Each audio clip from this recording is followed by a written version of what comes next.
If you asked anyone in my neighborhood what they thought of my dad, they'd probably say he was a hero. Officer Daniel Carter, the man who patrolled our streets for over 20 years. The guy who stopped fights, caught thieves, and helped little old ladies cross the road. To everyone else, he was a model cop. To me, he was my dad, my role model, my safe place. I used to brag about him at school. Whenever a classmate said their dad was a firefighter, a lawyer, or even a soldier, I'd raise my hand and say, "Well, my dad's a police officer. He protects people every day." I meant it with all my heart. But sometimes when you think you know someone completely, you find out they've been hiding something so big, so dark, that you can never look at them the same way again. It started with something small, something I didn't think twice about at first. I was 17, and I'd just gotten home from basketball practice. The house was quiet, except for the faint sound of voices coming from my dad's office. That wasn't unusual. He often brought work home and had calls with other officers. But this time, his voice was different, lower, hushed.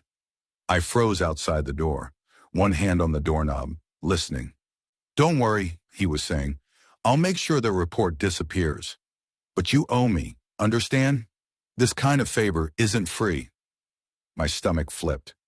I had no idea who he was talking to, but it didn't sound like an official police conversation. A man's voice replied, muffled but urgent. "You'll get your money. Just make sure no one connects me to that van." I backed away before he could notice me and ran upstairs, my heart pounding. For the next few days, I convinced myself I'd misheard. Maybe it was just some undercover thing. Maybe Dad was talking in code. That's what I told myself, because what else could I believe? But a week later, I found something I couldn't explain away. It was late at night, and I went downstairs to get a snack. As I passed by the garage, I noticed the door was slightly open, light spilling out. Inside, Dad was kneeling beside a black duffel bag. He didn't hear me, so I just stood there frozen. He unzipped it. Bundles of cash, thick stacks wrapped in rubber bands, filled the bag to the top. My breath caught. I'd never seen so much money in one place. He looked over his shoulder suddenly and our eyes met. "Jake," he said sharply, "what are you doing up?" I stammered something about being hungry, but I couldn't stop staring at the bag. Now, without a word, he zipped it shut and stood up. "Go to bed, now." His tone wasn't angry. It was warning. The next morning, I woke up to find the bag gone. The garage was spotless, like nothing had happened. At breakfast, I tried to act normal, but every time I looked at him, my mind screamed with questions. Where did the money come from? Why did he sound like he was covering up a crime? The worst part was, I didn't have the courage to ask. A few weeks later, my best friend Alex and I were hanging out at the basketball court when his older brother, Matt, came over. Matt had a bit of a criminal reputation, nothing major, but he'd been caught stealing bikes and shoplifting a few times. "Yo, Jake," Matt said with a smirk, "tell your dad thanks for last week." I frowned. "What are you talking about?" He leaned in like he was sharing a secret. "Got caught with some stolen car parts. Your old man made it disappear. Said I owed him one." Guess he wasn't lying. I felt my stomach drop. "You're joking." Matt laughed.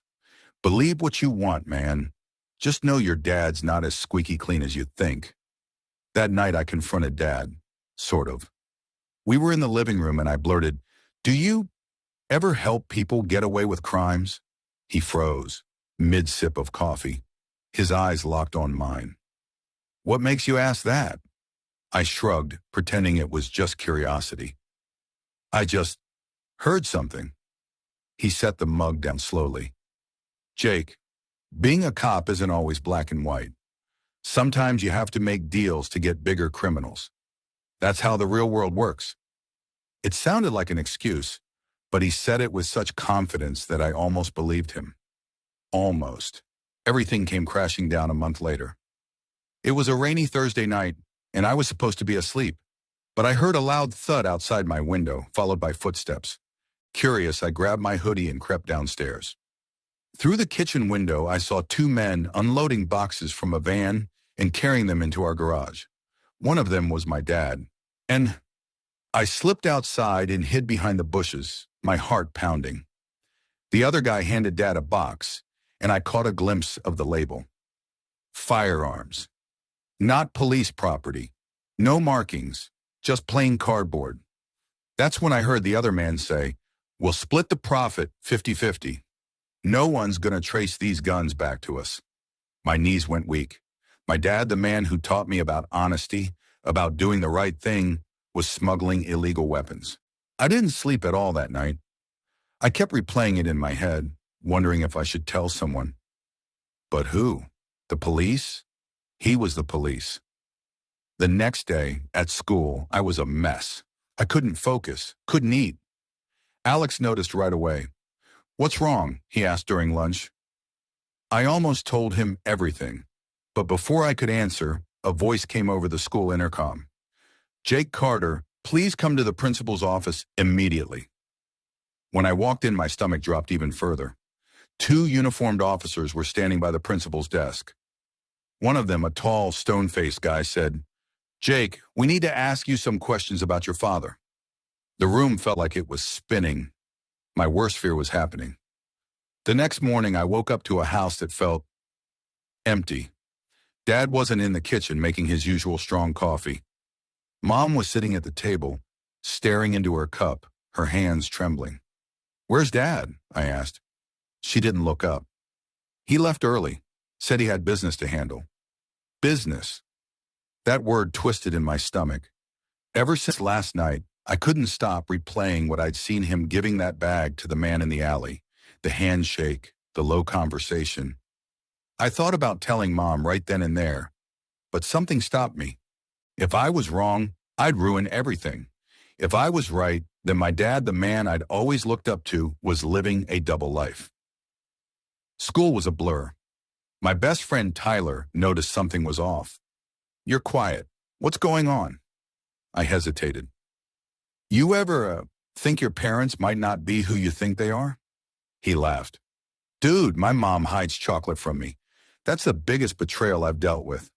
I forced a smile, but my head was somewhere else. That night, I decided I couldn't live in this fog anymore. I had to know the truth. Dad's patrol schedule was taped to the fridge. I knew he'd be out late Friday night. That gave me a window. My plan was risky. I'd follow him, see where he really went. When Friday came, my heart was pounding so hard I could barely think straight. I waited until his car rolled out of the driveway, then hopped on my bike and stayed far enough behind that he wouldn't notice. He drove toward the edge of town, past the industrial area, where the streetlights flickered and graffiti covered every wall. Finally, he pulled into a narrow side street and killed his headlights. I stopped at the corner, crouched low, and watched. A black SUV pulled up. Out stepped the same man from before, tall, heavy, wearing a leather jacket. He handed Dad another bag. This time, Dad didn't give anything in return. He just nodded. And then, something happened that made my blood run cold. A second man stepped out of the SUV, younger, with a shaved head, and he spotted me. "Hey!" he barked, pointing straight at me. I panicked. I jumped on my bike and pedaled as fast as I could, but I could hear footsteps behind me. Suddenly, a hand grabbed my backpack and yanked me to the ground. "You following us, kid?" the man snarled. My throat went dry. "A two was just—" Before I could finish, Dad's voice thundered from behind.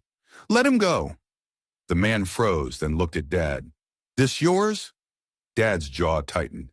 "Yeah, he's mine." They let me go, but not without a warning. "Keep your boy on a leash. Next time it won't be this easy." The SUV drove off.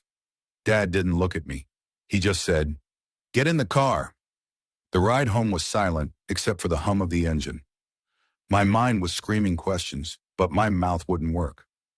Finally, as we pulled into the driveway, I blurted it out. "What's going on, Dad? Who are those people? What's in the bag?" He didn't answer right away. He just sat there, gripping the steering wheel so hard his knuckles were white. "You think you understand," he said slowly, "but you don't. There are things you can't unlearn once you know them. And once you're in, there's no way out." That doesn't explain anything, I snapped. Are you helping criminals? Are you breaking the law? He finally turned to look at me. I'm protecting this family. That's all you need to know. I didn't sleep that night. His words felt like both a confession and a warning. Over the next few weeks, Dad got more secretive. He'd leave without telling anyone where he was going. When he was home, he'd spend hours locked in the garage, making phone calls in a low voice. I tried to focus on school, but my grades started slipping. Tyler noticed I was pulling away. Even Mom was worried. Then one night, everything came to a head. I was in my room when I heard shouting downstairs. I crept to the top of the stairs and saw Dad and Mom in the kitchen. She was crying. "I know what you're doing, Michael," she yelled. "I found the cash, thousands of dollars, hidden in the attic. Do you think I'm stupid?" Dad's voice was low but sharp. "It's not what you think." "Then what is it?" she demanded. "Because if you're working with those people I've seen you with—" "Drop it!" he shouted, slamming his fist on the counter. Mom flinched, and for a moment I didn't recognize the man standing in front of her.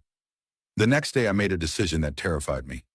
I called the number on a card I'd been given at school during a community safety presentation, a hotline for reporting police misconduct. A woman answered. I told her everything, the alley meetings, the bags, the threats. She listened without interrupting, then said, "We'll take it from here, but you need to stay out of this, for your own safety." I thought that would be the end of it, but it wasn't. 2 nights later, I woke to flashing red and blue lights outside my window. There was pounding on the front door. I heard men shouting, "Police!" Dad ran downstairs, yelling for Mom to stay back. I watched in shock as uniformed officers, not from Dad's department, stormed in. They ordered him to the ground. "Michael Carter, you're under arrest for aiding and abetting criminal activity, conspiracy, and obstruction of justice." Mom screamed. I froze. Dad looked up at me as they cuffed him. His eyes were cold, but his voice was calm. "You did this, didn't you?" I couldn't answer. My throat was tight, my heart breaking. The days after the arrest were a blur. Reporters swarmed our house. Neighbors whispered. Tyler stopped texting me. Maybe his parents told him to stay away. Mom barely spoke. When she did, it was short and sharp. I think she blamed me. Maybe she was right. I found out later that Dad had been feeding information to a gang in exchange for money. Officially, he claimed he was undercover, but there was no record of him being assigned to such a case. The evidence against him was overwhelming. Well, he was sentenced to 8 years in federal prison. Months later, I got a letter in the mail. The return address was the correctional facility where Dad was being held. My hands shook as I opened it. "Son," it began, "I know you think you did the right thing. Maybe you did. But understand this, the world isn't black and white. Sometimes, to fight evil, you have to work with it. I never stopped protecting you. Remember that." I didn't know whether to believe him. Part of me wanted to rip the letter up. Another part wanted to write back. It's been 2 years since that night. I'm 18 now, about to graduate high school. I still don't know the full truth about what my dad was involved in. But I do know this. That moment changed me. I learned that heroes can fall, that good men can make terrible choices, and that sometimes doing the right thing feels like betrayal. And every time I see a police car drive by, I wonder if the person behind the wheel is a hero, or just someone hiding their secrets better than my dad did.